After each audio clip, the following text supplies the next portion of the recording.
रोज रोज विचार करते, आज उद्या काढू, आज काढू, उद्या काढू, असं विचार करत करतच एक आठवडाभर मी काढला तसा बसा कसा तरी. आणि त्यात अजून जरा जास्त पसारा झाला आणि इतका पसारा झाला की कपडेच भेटत नव्हते. म्हणजे एक कपडा कुठं तर एक कपडा कोणत्या कोपऱ्यात, हे अशी गंमत झालेली. पण आज विचार केला काही असू दे, पण मी आज काढणार म्हणजे काढणार. आज कपाटातला पूर्ण असा मी राडा काढणारच. आणि हा विचार करून मी काढलाच बरं का. आणि बघू शकता तुम्ही इतका पसारा झालेला आहे. ना तर पोरांचे कपडे भेटत होते, ना तर माझे ड्रेस भेटत होते, ना तर मयंकचे कपडे. आणि ह्यांचा तर एक सेपरेटच आहे, त्यांचे कपडे आमच्यामध्ये मिक्स होत नाहीत, पण आमचे कपडे एकमेकांच्या कपड्यांमध्ये मिक्स होतात. आणि हे सर्व कप्पे आमच्या असतात. त्यांचा फक्त हा तुम्हाला दिसतोय ना खाली ड्रॉवरच्या खालचा, तोच फक्त ह्यांचा कप्पा आहे. आणि त्यांचे कपडे ते व्यवस्थित ठेवत असतात. बाकी आम्ही आमचे कपडे असे उडत राहतात, पण आम्ही लक्ष देत नाही, अशी गोष्ट आहे. तर असो, हा जरा गमतीचा भाग झाला. आणि हे प्रत्येकाच्या घरात होतच असेल हे मला तरी वाटतं. आता ते तुम्हाला माहिती काय असेल काय नाही, पण मला तरी असं वाटतं बरं का. तर म्हणलं आज खूप उशीर झालेला, संध्याकाळचा पण वेळ झालेला होता.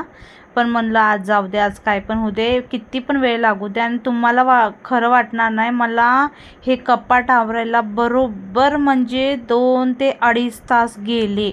शेवटी मला इतका कंटाळा येत होता ना, खूपच कंटाळा. आणि एक हा माझा मोबाईल आहे ना, तो मला बिलकुल पण म्हणजे साथ देत नाही आहे. कधी बंद पडतो, कधी काय होतं. मग मी ना नंतर तर कंटाळून काय शूट पण केलं नव्हतं बरं का, डायरेक्ट दुसऱ्या दिवशी केलेलं. म्हणजे ही अशी गंमत झालेली, ते तुम्हाला मी सांगतेच कोणतं मी नंतरनं केलेली.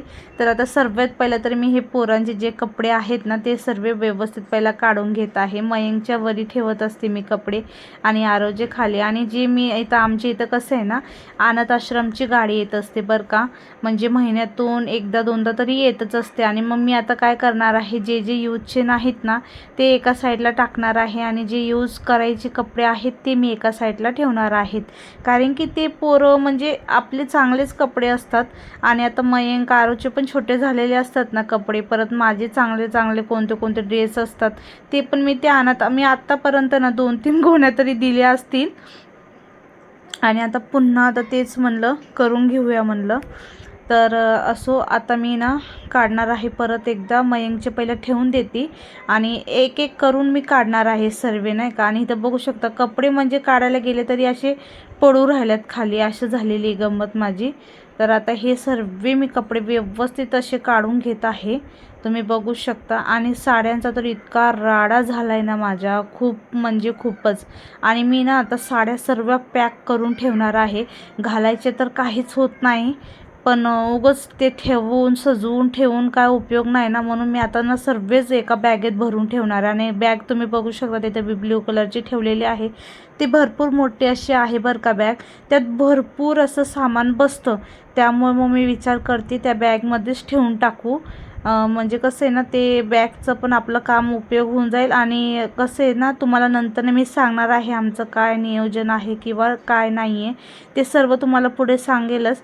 त्यापेक्षा म्हणलं आता चला म्हणलं आपलं जी बॅग आहे ना ती मी आता पहिला पॅक करून ठेवते, जेव्हा पाहिजे तेव्हा घालेल. आणि आता सध्या तरी लागणार नाही आहेत मला कपडे, जेव्हा लागतील तेव्हा मी लावून ठेवेलच, पण आता सध्या तरी नाही लागणार. म्हणून मग मी काय केलं, सर्व साड्या माझ्या भरलेल्या आहेत, ते पार चेन पण लागत नव्हती.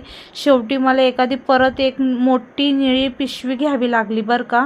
त्या पिशवीमध्ये मी ठेवले बाकीचे सर्व साड्या माझ्या. इतक्या तर साड्या झालेल्या आहेत. आणि त्या साड्या असूनसुद्धा मी माझ्या ताईला मागत असते की बाबा तुझे नवीन नवीन साड्या घेऊन ये, मला ते पण घालू वाटत नाही. आणि हे घरात एवढे पडलेले असतात ते नाही घालायचे, पण दुसरं नवीन नवीन घालू वाटतात. आणि आत्ता मी नाशिकला गेलते त्यावेळेस पण भरपूर म्हणजे 3 एक साड्या आणल्या. आणि परत माझ्या ताईनी पण मला एक 7-8 साड्या पाठवल्या बरं का. इतक्या साड्या झाल्यात ना घरात खूप.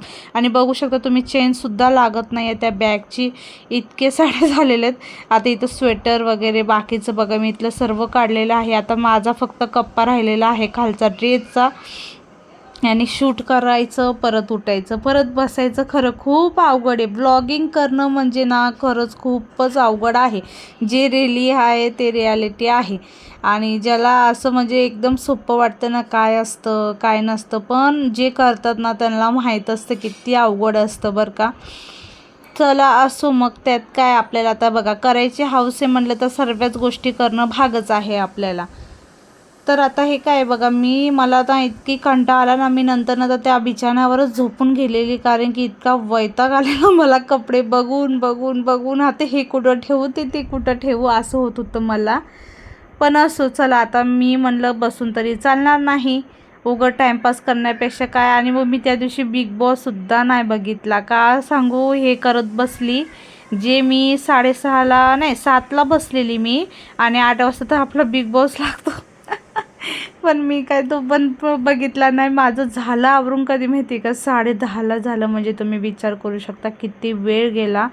आणि दिसतं तरी एवढंसंच, पण करायला गेलं की खूप जास्त निघतं बरं का. आणि आपण इग्नोर करत राहतो, जाऊ द्या काय थोडंसं तर आहे, लगेच होऊन जाईल.